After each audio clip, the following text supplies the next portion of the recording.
When your client comes in and you ask, what do you want from the session? And they take 10 minutes to tell you a big narrative, that big, and then they go on talking. And you help them in about 20 minutes to narrow down to a session outcome or a session goal that looks like one sentence. You've already evoked awareness in that person. So that big burden they were walking around with has now become that small.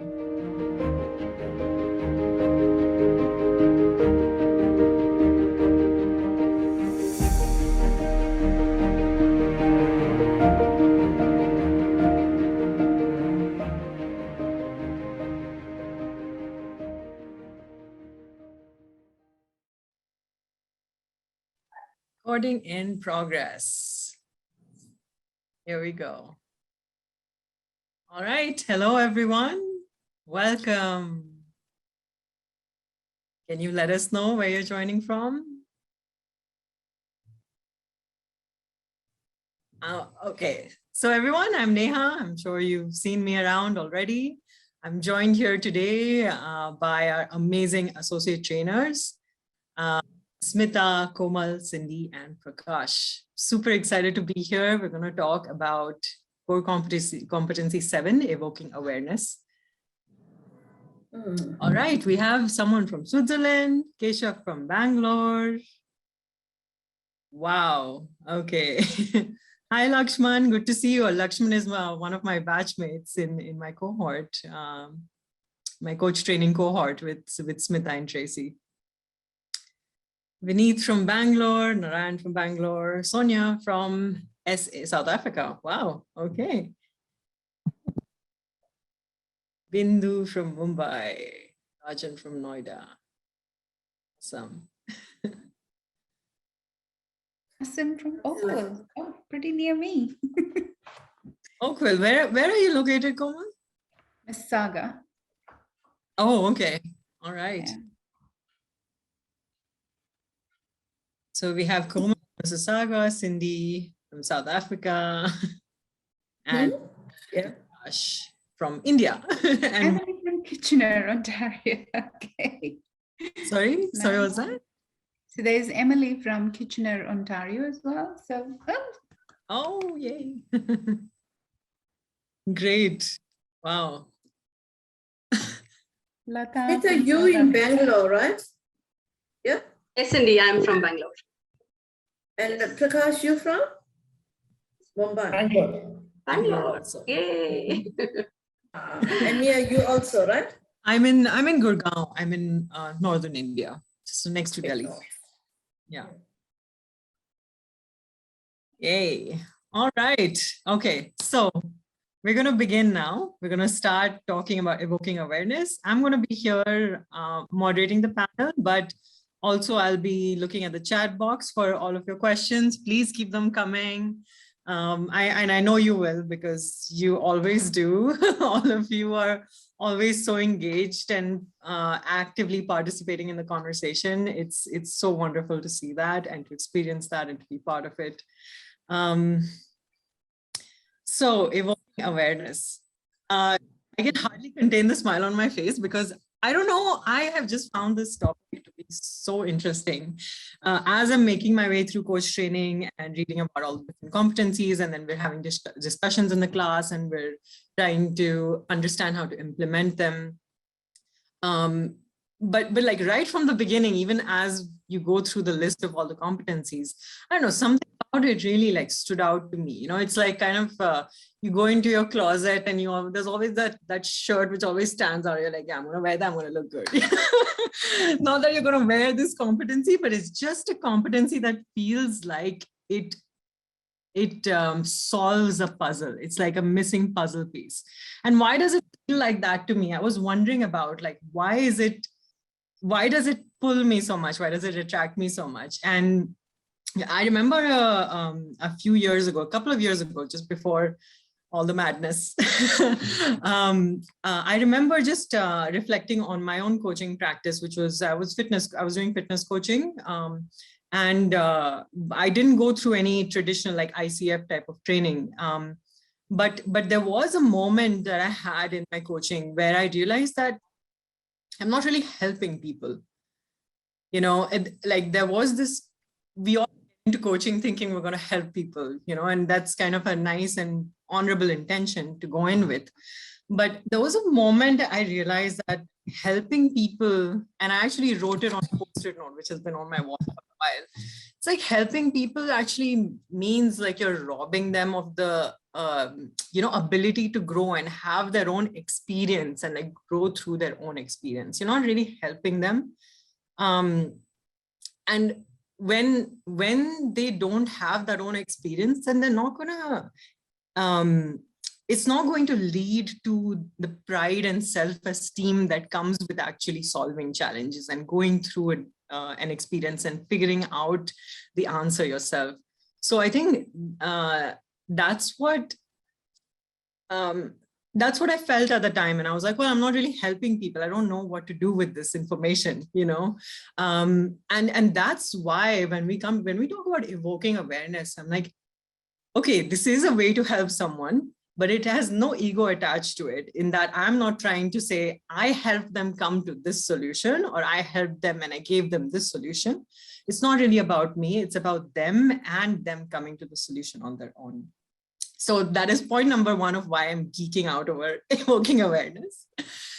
Point number two is that it feels like a quick process. It feels like an instantaneous thing that gets the ball rolling. It's not something that you have to sit and practice every day, or that you have to sit and create systems and plans. It's not cerebral. It's almost like a full body moment of shift and transformation, which I'm sure we have to sustain that over a period of time, but it feels a lot more holistic than just something we think through and cerebrally come to. So that's my reasoning behind choosing this topic today. And I'm so excited to dive deeper into it with each of you. And I would love to just have you, Cindy, just take the floor and take it from here. So drawing from some of the things you said, Mia, you spoke about helping, or not helping people, but helping them to figure out what's going on, right? Figure out. There's a sense of evoking there, evocative. There's curiosity embedded in the evocative, right? And it also kind of links to this thought-provoking, yeah? Which again, you'll find in the definition of coaching, provoking, evoking. It's like something more is going to come out if I just dig a little bit.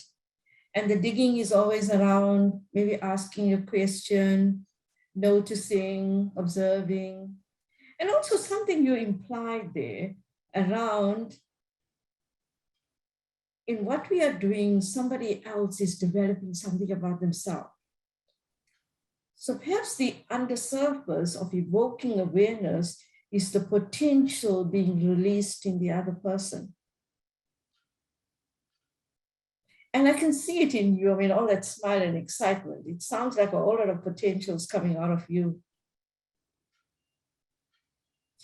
I'll keep quiet now and let my other team members contribute.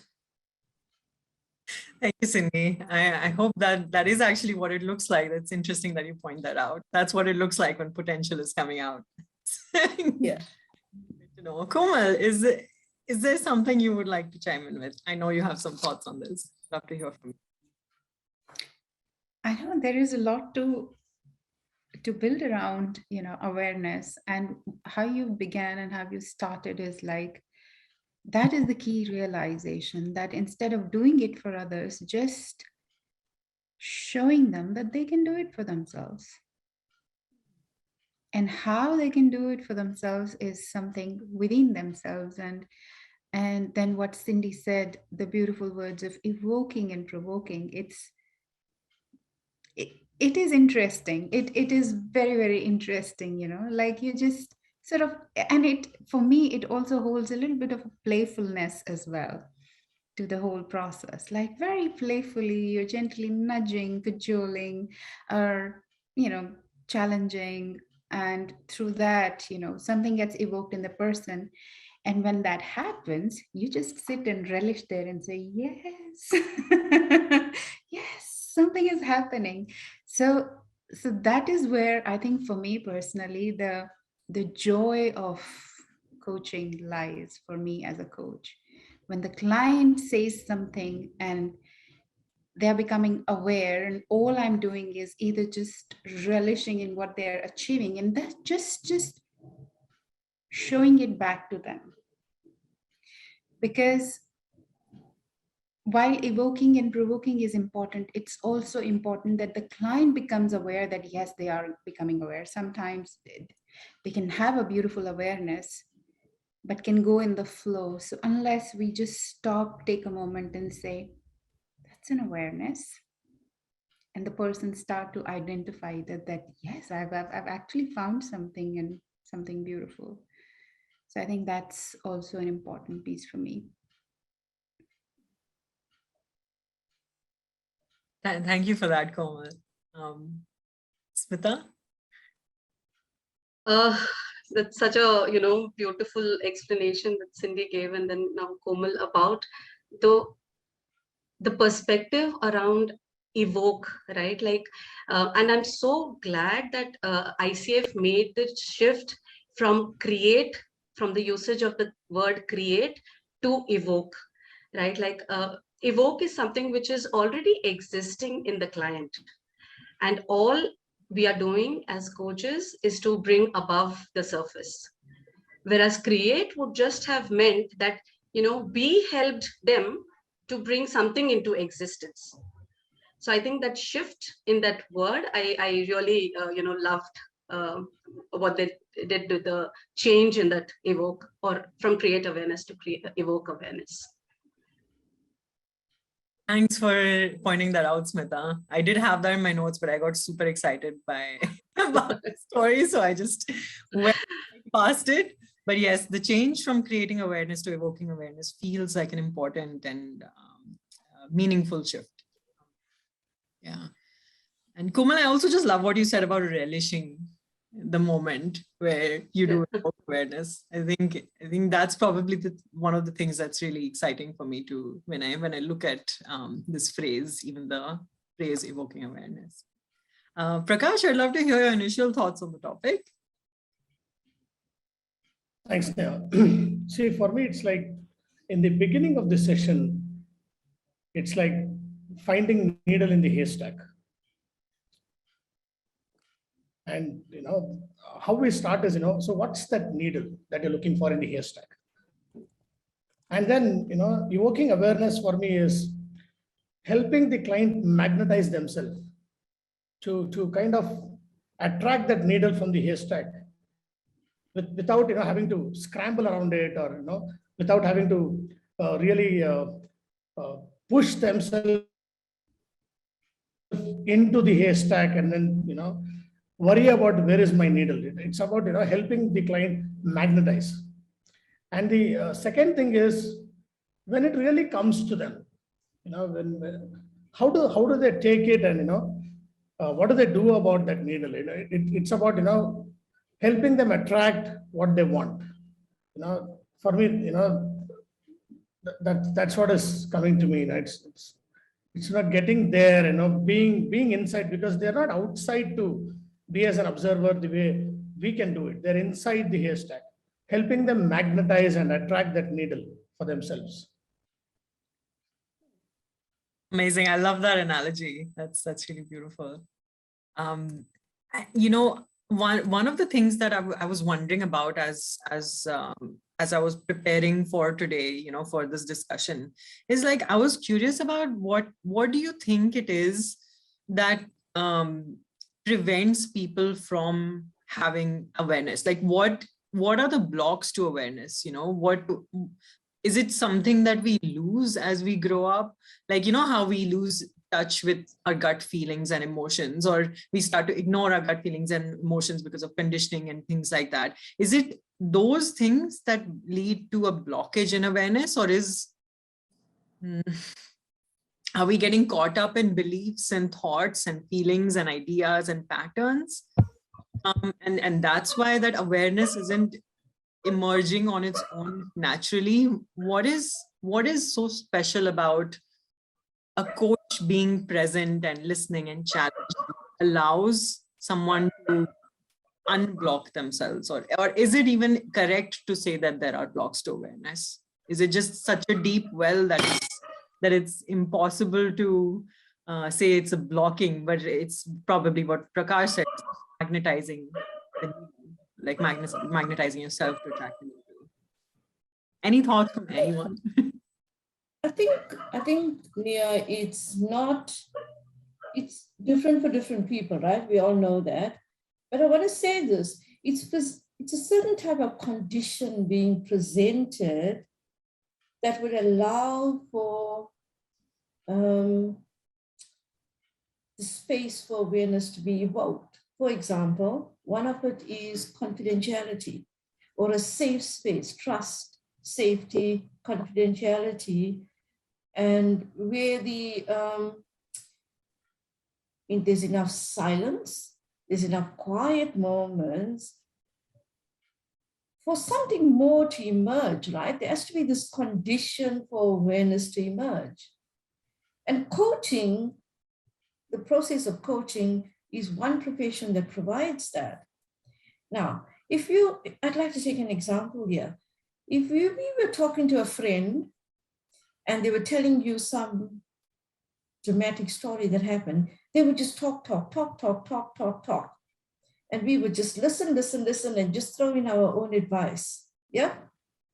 But if it was a coaching situation, the questions would have a flow there.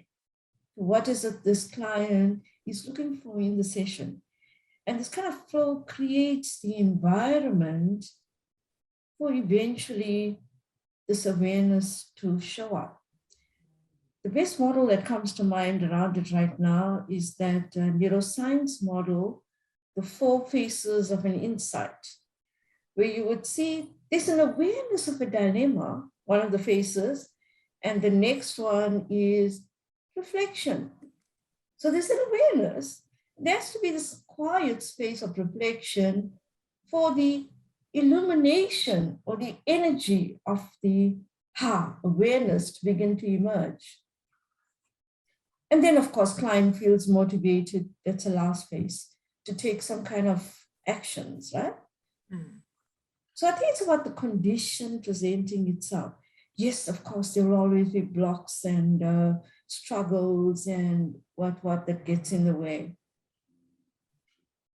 But what happens is the process of coaching with a trustful situation and a coach that you can freely speak to, and out emerges awareness. So what I'm hearing is that it's allowing the coachee is kind of letting their guard down, and they are in this environment or in this situation where they're able to untangle the knots and process things while they feel safe. Which is it perhaps that they're not able to do that on their own? Or because, we all have busy lives, we all have things that we're rushing from one thing to the next. So yeah, that a coaching session provides that environment. Yeah, and of course, perhaps without the coaching session, if we're just talking about it, we'll use our same language. Whereas in the coaching session, language changes, right?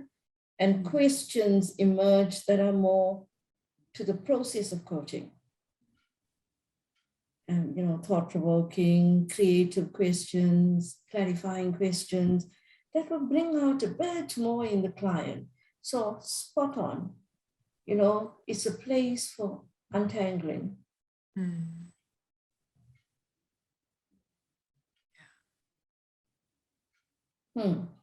Sounds like we need a quiet moment.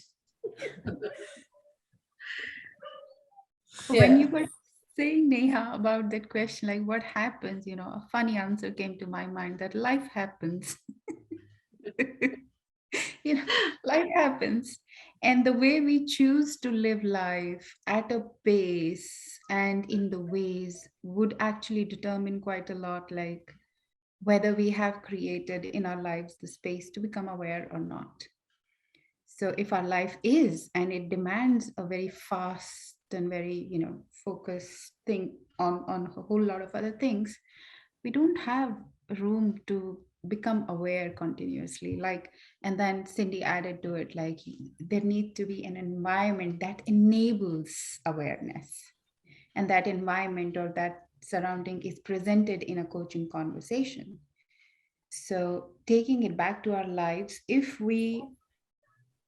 then this is also again a moment of awareness. So if we become aware that, and do a little bit of audit of, do we have that kind of a supportive environment around us, which enables awareness to happen, then that can change the whole way of our being in the moment. And so what is our language in our lives?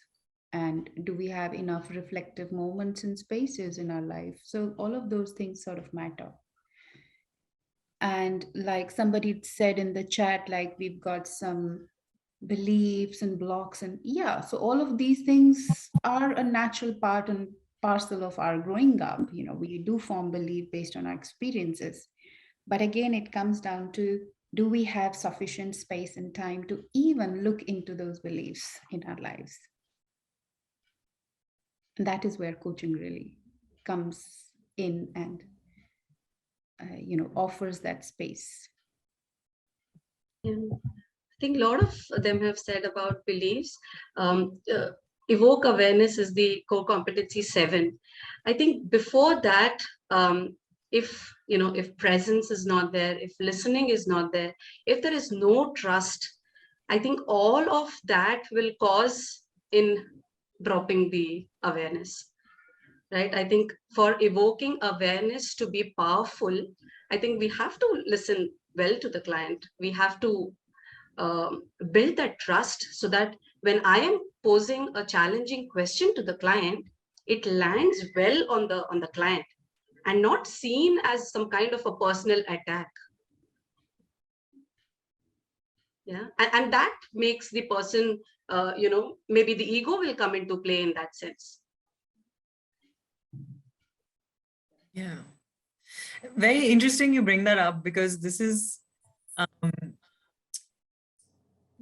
I just keep tying it back to my own experience with this, right? The reason why I even came to that conclusion of, helping people and how evoking awareness fits in. It's not just with coaching clients, right? It's also sometimes with your friends. You see them going through the same problem over and over again, or see them repeating the same patterns in their life, which is holding them back from, being happy or, achieving their goals and things like that.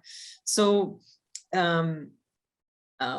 I guess I don't really have a question. That's just an observation that sometimes the ego comes in a way if you're not asking the right question in the right way, with the right environment, with the right relationship and rapport built up, and with the right presence in the conversation, the right environment in the conversation.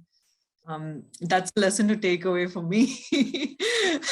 When you're talking to friends and family, perhaps, like maybe put as much intention and love behind it and care behind it as you would in a coaching session, if really that is the intention, is to evoke awareness. That all the prerequisites need to be lined up there as well. Gosh, I know you're the NLP expert here, and I mean, I think NLP, there's so much relevance here, right? In terms of what are the things that are blocking us, what are the beliefs that are holding us back, and how do we bring them into awareness? So I'm just curious your take on this as well, please. So, while Cindy was mentioning about coaching environment, see, whether it is a non-coaching environment or a coaching environment, a lot depends on questions, because questions are the answers. Questions are the answers. Right? If you're asking yourself, why am I like this? You'll probably get a very trivial, naive answer for yourself. Or if you ask yourself, how do I grow from here? You'll probably get a very different answer for yourself. So, one of the blocks, just answering your question of, what are the barriers that people find for themselves in terms of, finding awareness? It is probably the everyday questions that they ask for themselves. Business people asking that, why is that my business not growing? They will always see the problems. So will they become more aware? They will become aware, but they will become aware of problems. Now the point is, what kind of questions are they asking? What do I do with my life? Life perception depends on the kind of questions that I ask. Why am I born to this family? Why am I born in this city? Why am I born in this country? You keep asking whys a lot, you'll never become wise. Questions are the answers. It's a huge block that people go through. Yes, there are some non-obtrusive, invigorating environment that coaching creates as a space for people. Good that some people can afford it. Some people are fortunate to have experienced that process. But even if people don't experience that coaching process, the quality of questions actually determine the quality of life. And that's a huge barrier for anybody to experience any kind of awareness. Another block that generally people experience is, at what neurological level are they thinking? Now, the logical levels of change model that we have, the environment, the behavior, the capabilities, beliefs and identities, and purpose. Smoking is a behavior. Smoker is an identity. The more you try to resolve something around coaching, smoking as a behavior, very, very few people have found greater awareness. Maybe it is with the purpose, maybe it is with the identity. People might do a behavior, but they don't like the identity associated with it. I might belong to a particular religion, but I don't want to be called as a religious.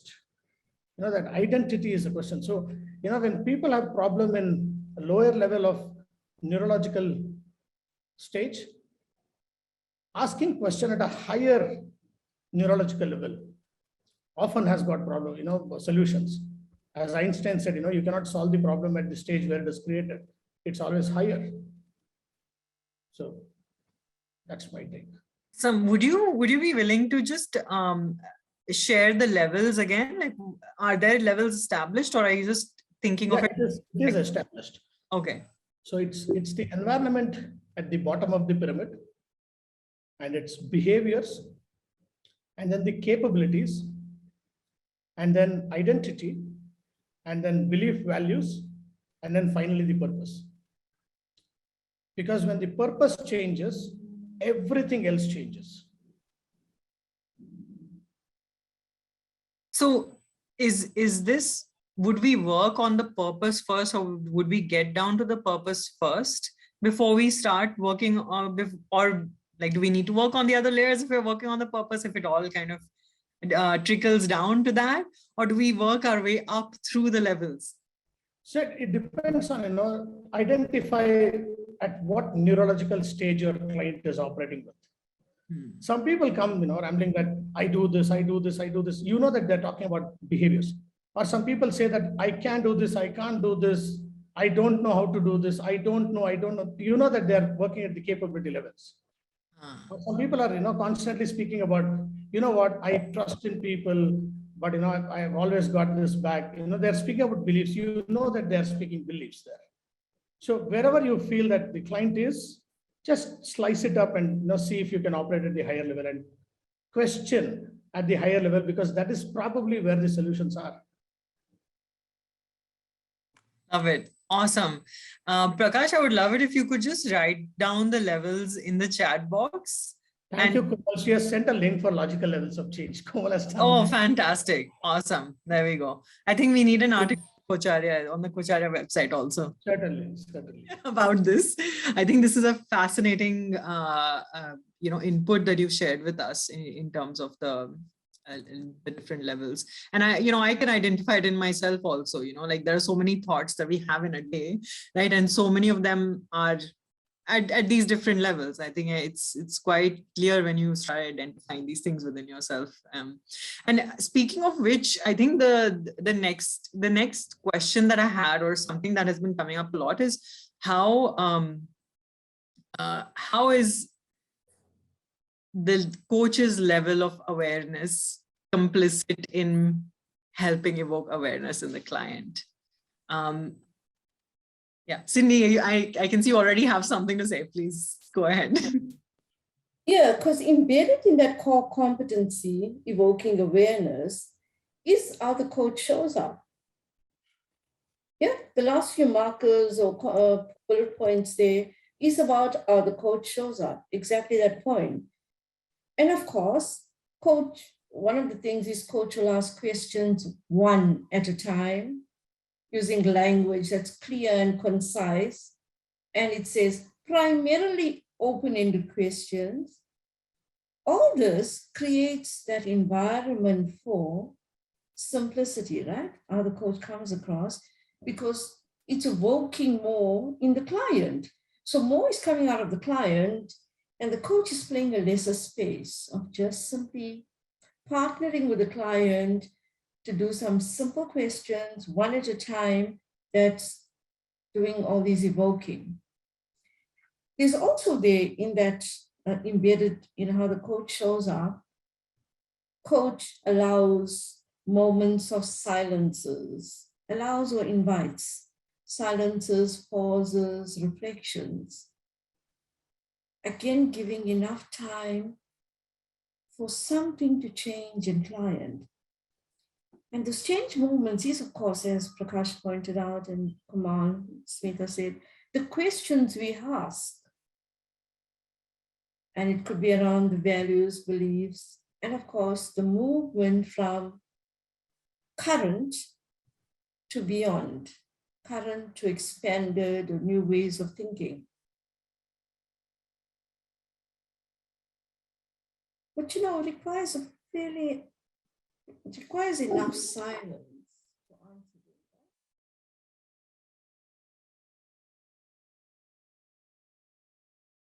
So it's lovely how the coach shows up in evoking awareness. This competency has a piece on exactly that. How does a coach need to show up?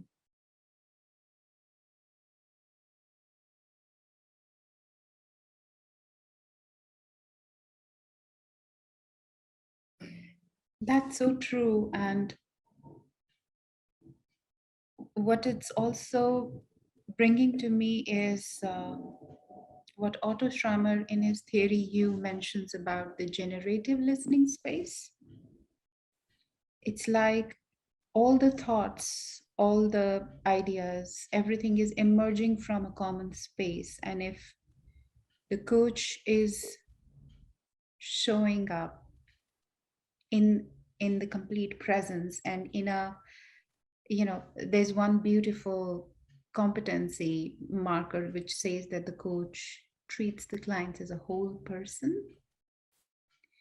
So if the coach is showing up as a whole person, as is also holding the space for client as a whole person, you do go to that generative space. And if you have that silence in between that space, then you would notice as a coach that whatever you're becoming aware of, and you just sit with that, the client just says the same thing.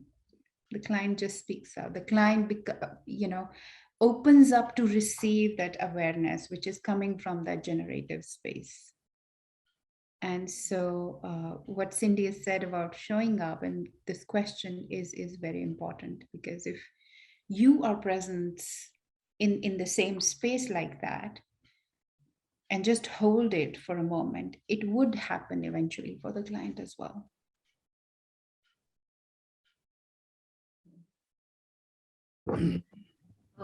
Oh, go ahead, Prakash. Thanks, Smita.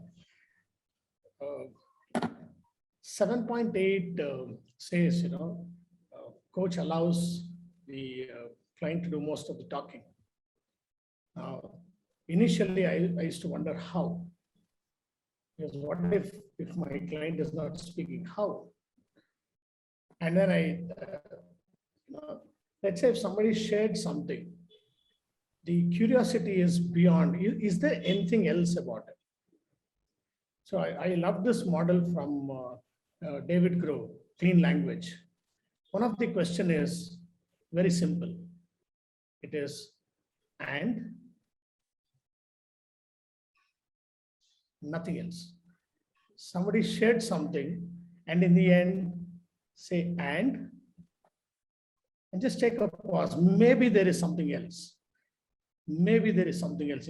Just having that curiosity is maybe there is something else, and maybe there is awareness on the other side of the fence. Just being more curious and just stop. And then I've seen it multiple times, right? It really works so well. Sometimes we think that, it's been 2 minutes of monologue. I need to tick some of my marker questions that I need to ask. Have I covered this? And so I've kind of, in the back end, preparing my questions for myself. So, just suspending that for a minute and wait for maybe there is something else. And a fantastic, I don't know whether it's a question grammatically. Sorry if there are English teachers here, but I found it very interesting to say and leave it there. Great. We've heard of, I think, what else, but it's so powerful to know that, and is also like a question. Very, very beautifully shared, Prakash. Prakash, even in 7.5, it says that your question can also be through the tonal invitation. And I think as coaches, the self-awareness piece is embodying the coaching mindset, right? If we see there are two sub-competency there, which talks about remains aware of and open to the influence of context and culture on self and others. I think this awareness about ourselves as coach is so very important to see what is that influence of the context that might just come in. And how do we manage if at all it comes in? And the other one says uses awareness of self and one's intuition to benefit clients. Now here again, I think the intuition part, it needs so much of courage to share, right? Like it might just lead the client also, but if we are aware of ourselves to trust ourselves and put it in a way that it comes across as, not with that attachment, but just leave it with the client to take it or, leave it. One other thing which I really find interesting in the evoke awareness part, which I became aware of myself, is the part around silence. I used to be very uncomfortable with silence because that used to make me feel that maybe, nothing is happening here. Like, this is not really helping to learn the client about themselves or about their goals, about anything. I think it's with a lot of practice, I kind of became comfortable with silence and gradually started to, sorry about the dogs barking there. They've also come to learn some awareness. Yeah, so that's my, that was my struggle around silence. But of course, gradually that is so powerful, right? Like when we can give that space of silence, that really helps the client to kind of gather themselves and just observe what they are getting aware of. And how do we as coaches know that, there is some awareness evoking in there? Maybe there will be some body language, maybe they'll be, staring somewhere. It might just look like they're just lost in something, right? So are we able to kind of read those, expressions?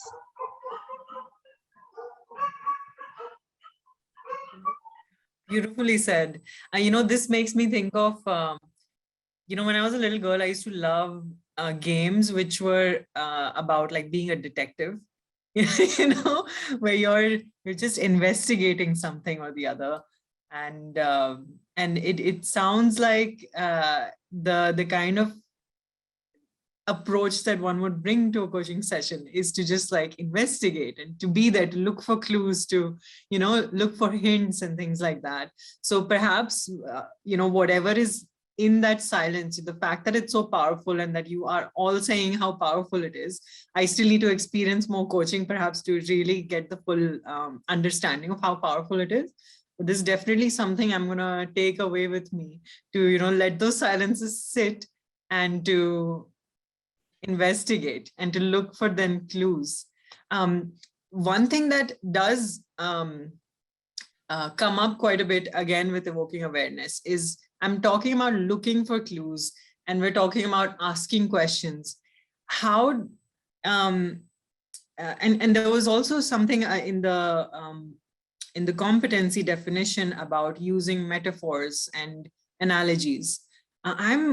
One thing that confuses me sometimes is, how do I know I'm not leading the client somewhere? How do I know this is investigative and not outcome oriented? I'm not looking for them to reach a particular solution, which is my belief about what they need to understand or what they need to become aware about.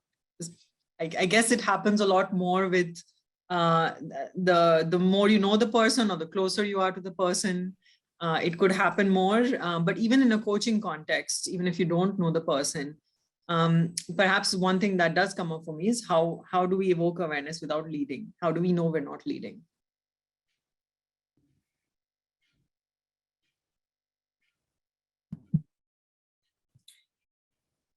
Yeah, there's something I want to say here. This competency, if you look at 7.2, 7.3, and 7.4, where a lot of the magic happens, the evoking happens, right? There's this word here, explore. Yep, there's an exploration or something exploratory as more than one questions. Now, leading somewhere is like directional. One question, go there. An exploration around what is current and what's the new thinking that's showing up for the who of the client, or what's happening in their situation, or current and expanded thinking around their goal, is exploratory conversations that is client focused. It is client focused. It's very rarely you can meet a client here. And what makes it even more powerful is that the word creating has been taken away, because creating kind of alludes to leading. So it's evoking what's there and what more, what's new thinking going on for the client. And the conversations are exploratory, meaning there's follow-on questions. Like, for example, if you noticed, since we're talking so much about silence, I'll use a silence example. If you notice the client has suddenly gone quiet, like the client was talk for 20 minutes, and something happens and it's gone still, that you can feel the quietness, and you check in with client. I've noticed you become quiet or you become reflective. What's happening in the quietness? What's going on there, right? However you want to ask it. And then it's an opportunity for client to also pay attention to what's going on in that quiet moment for them. Like, for example, something may be showing up to say, yeah, this is possible now, I can do this. I thought I couldn't, I couldn't see any solutions to this. I couldn't see realizations here, but now I'm beginning to feel it. I'm beginning to feel something stirring up. Now it's an opportunity to ask, it sounds like something new is showing up. What is it? To continue that conversation. And when client shares, like, for example, I'm feeling a sense of relief that this now looks like it's something I can do. There's a follow on there. Okay, so how do you feel about that now that you figured this out? So an exploration is following on. And of course, it leads into, if possible, what are you learning about yourself or discovering about yourself? Doesn't need to use the word learning. It could be a strength, a capability, a talent, a value, whatever showing up. So you can pick up on that. What's the new? Yep. So it's kind of a follow on, an exploratory conversation. And it's so client focused that leading kind of doesn't fit into the space.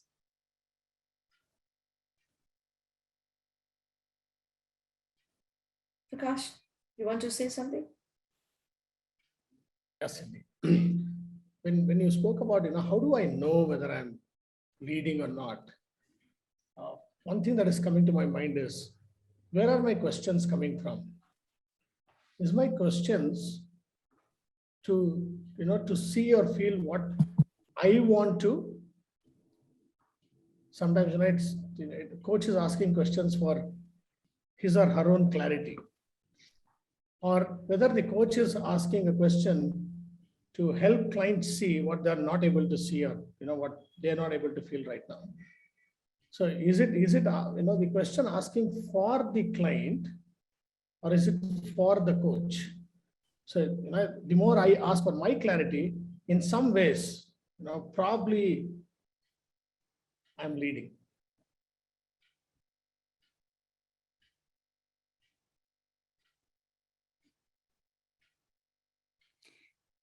That is quite an important question, Neha, and it sort of shows up quite a lot in the cohort also, where the learners are more like, okay, say, so what do I do? I mean, naturally, something comes up from me, from my previous experience, or something which is showing up and coming up, and they do have an urge to share. Or so would it be leading? Am I leading the client to a certain solution or something like that? And when I started my coaching journey, yes, it did felt like leading, like, oh yeah, I've gone through it and I did this and it seems like that's the solution. So it did happen in stages. So initially, whatever will come for me, I'll share, and the client will think about it and say, yeah, but for me, it's not that, it's something different. So that brought me an understanding that a same issue or a same situation can be approached in so many different diverse ways. So I sort of learned it firsthand. And then secondly, what Cindy said is that, and then I was like, okay, so I shouldn't share what is coming up for me. But then I contemplated on the fact that, coaching is also partnering.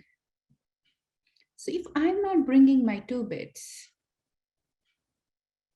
just because I feel like, oh, I might be leading the client, is it really partnering? Because something is naturally showing up in me, and I would like to consider that if it is showing up because I'm present in this space, it has something valuable probably for the client. So instead of snubbing it and thinking that, oh, I would rather share it in a way that it's partnering, that it is open, that I'm not attached to it, and that I'm not fixed that the client will consider it. I would still share. And then what Cindy said is explore. Offer it like not as a solution or as a direction, but just offer it like something that has showed up for you. And while this shows up for you, how are they perceiving it? What comes up for them? It may not be directly that they have to receive it, but it could be just a different perspective that we are putting in front of the client. And so then my sort of perspective shifted that, okay, sharing or bringing my two bit as a coach isn't necessarily leading, but what is happening after that? How am I bringing that two bit, and where is it taking the client. If it is leading to more exploration and more idea generation for the client, good, then it's not leading. So I think that piece is quite relevant. That's amazing, Komal. That is so insightful, especially because I think even in my cohort, I've experienced this or noticed this in my classmates that, you know, we're kind of scared of sharing because we're scared of leading. You know, we're scared of going into the leading a bit. I think perhaps the missing piece sometimes is when we're sharing, if we're going to share like a personal story or something like that, or another analogy, perhaps to be tuned into whether the coachee is open to listening. So, you know, do we bring in uh, do we bring in like a question such as I have, you know, something came up for me, is it okay if I share it with you? You know, do we preface it with something like that? Because I'm always worried that maybe my sharing, especially if it goes on for a minute or two, might get in the way of the generative nature of the conversation. I think that's a great point about, asking. It's like, priming the coachee to say that I'm going to share. Are you ready to take in? Right? Like we're checking in first with them and saying that, okay, while you were sharing this, something has come up. Can I share it with you? I share it and then say that, are you resonating with it? Something intuitively came up. And so about what Cindy said so beautifully, and Komal, that's such a great point, because this is what we were, in the last few sessions discussing in our cohort as well, as to how much, share is it okay? And how do we place that share? Is the coachee ready to, take what you're sharing? If not, then it is not serving the purpose, right? So in order for me to share, how about just taking a permission to say that something comes up, can I share it with you? So just want to check with Cindy, Komal, Prakash, how does, what is your, take on this?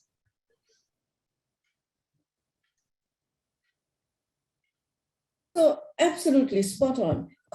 Sharing is for adding something to the client, right?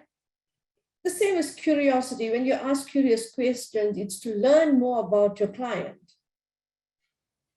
Or same with sharing. There's something happening in that moment, and if you want to share something, it's intuitive or comments, thoughts, feelings, suggestions, and the coach is not attached to it, meaning the coach will check it in with the client.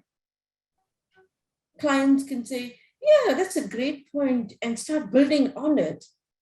Because you can ask, well, what's great about it that's landed for you? Which part of this is great for you? Because now you're checking into the client, how it's sitting with them. Now it becomes about the client, but the coach said something to trigger off something more in the client. So there's a huge value in that, in how coach shares. And I hear what you're saying, Nia, because a lot of coaches are very concerned, sometimes over concerned with leading. Like they wonder, what am I leading? And I think clients pay a lot of money for coaching. And the coaches are leading them, they will tell you, listen, I don't want to go where you're taking me. This is my journey and it doesn't sit well with me. So you will get a sense from the client, even if they don't use words, you get an away reaction from them.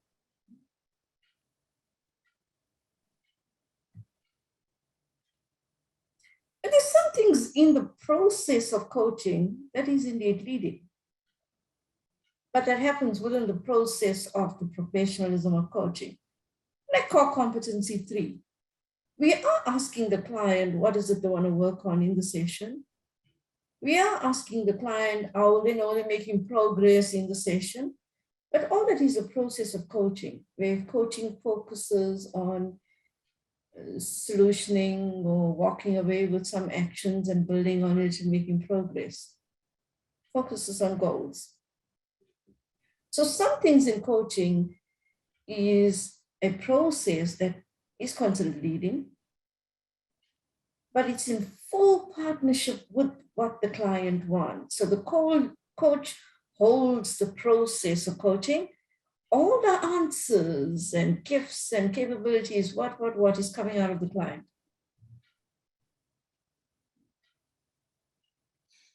Cindy, what you have said sort of resonate with what Anand has mentioned in the chat box, saying that when we lead the coachee to the place where they want to go, is it not leading? Yeah, like that's to the point to what you've shared. Yeah. That's a great point by Vinita. Lead towards the goal through their exploration, not led by us.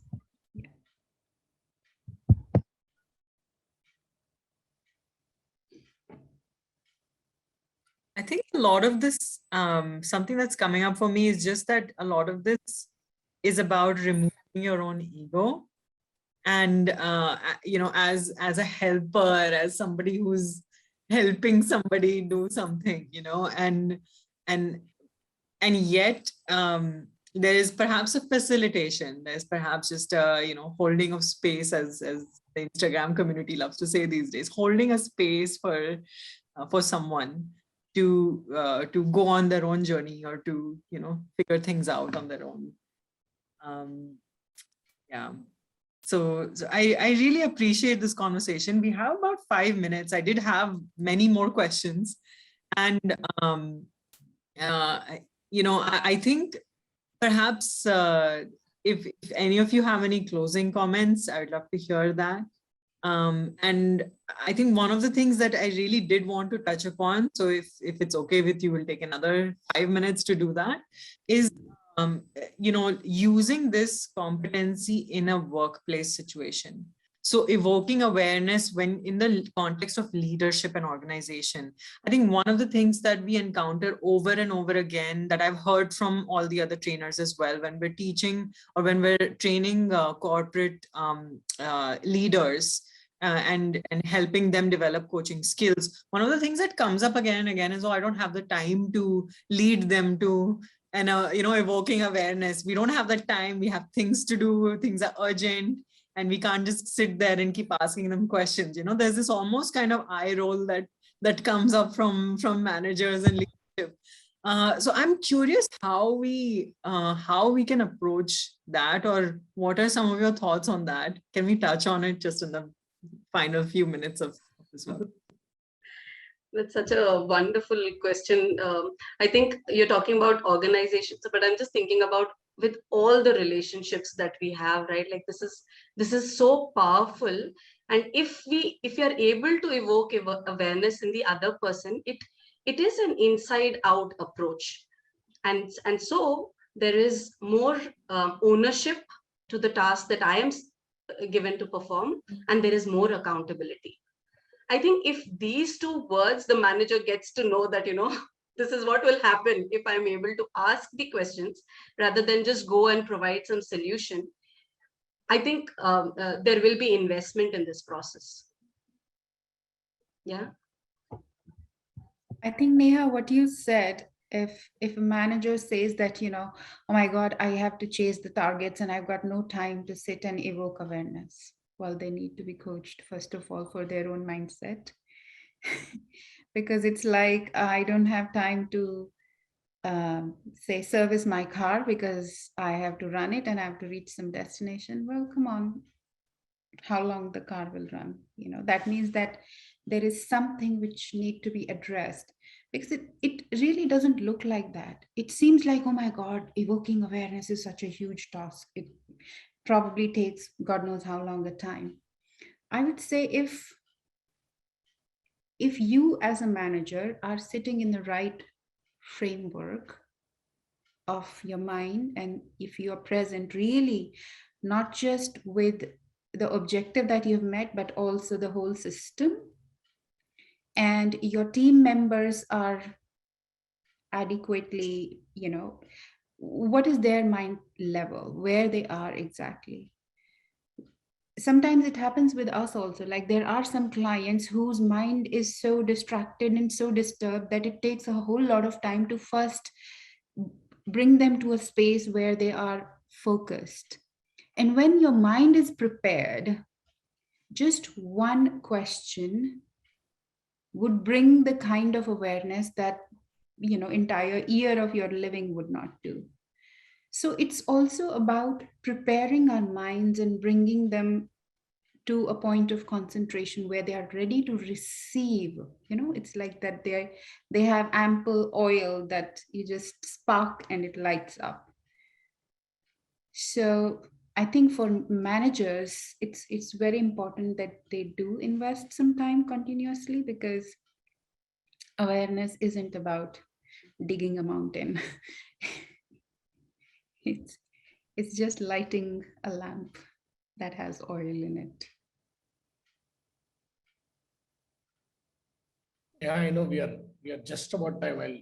I'll take a minute to kind of reflect on what you just said. Very powerful, because a lot of working population don't belong to the coaching world, and it is so relevant to them. So a very typical mindset of a leader is using human beings as keying computers. I key in and I know how the computer behaves. It's programmed.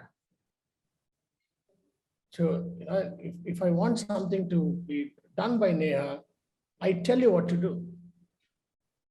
So as telling is as good as keying on the computer.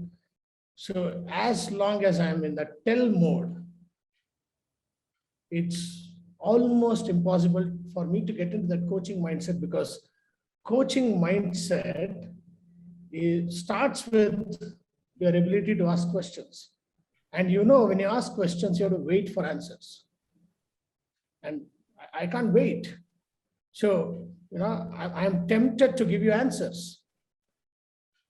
So resisting the temptation to give answers is the key for managers to see the awareness around them and for themselves.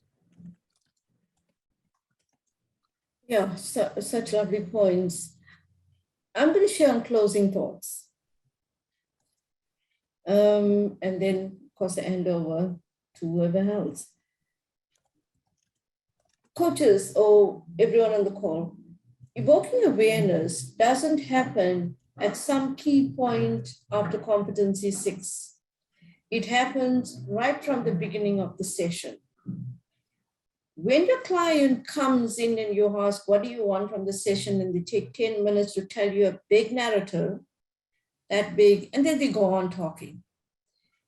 And you help them in about 20 minutes to narrow down to a session outcome or a session goal that looks like one sentence. You've already evoked awareness in that person. So that big burden they were walking around with is now become that small. Evoking awareness happens throughout the session. And it's about how the coach shows up in the way they ask questions that allow something more to come out of the client. Wow. Before we close out, is there anything bubbling up for anyone else that you want to share? Just the quote that was sent, and I thought it is so beautiful. Awareness is like the sun. When it shines on things, they are transformed. Yeah. Great. Thank you, Neha. Thank you, Neha. Indeed, Thank Prakash, you. Thank you, Smita. everyone. Thank you. It was an you. honor to have all of you here and learn from you, to be able to geek out with you and ask you all my questions. Thank you so much, Smita, Komal, Cindy, Prakash. And Thank you. so much to everyone who attended and who loves listening and learning right alongside. And thank you for being here. Thank you for participating in this conversation, for showing up. Thank you, Neha. Thank you all. Thank you. See you all next week. See you all. See you next Bye. week. Yeah, see you all next Next week. week. Bye. Lovely. See Thanks. you.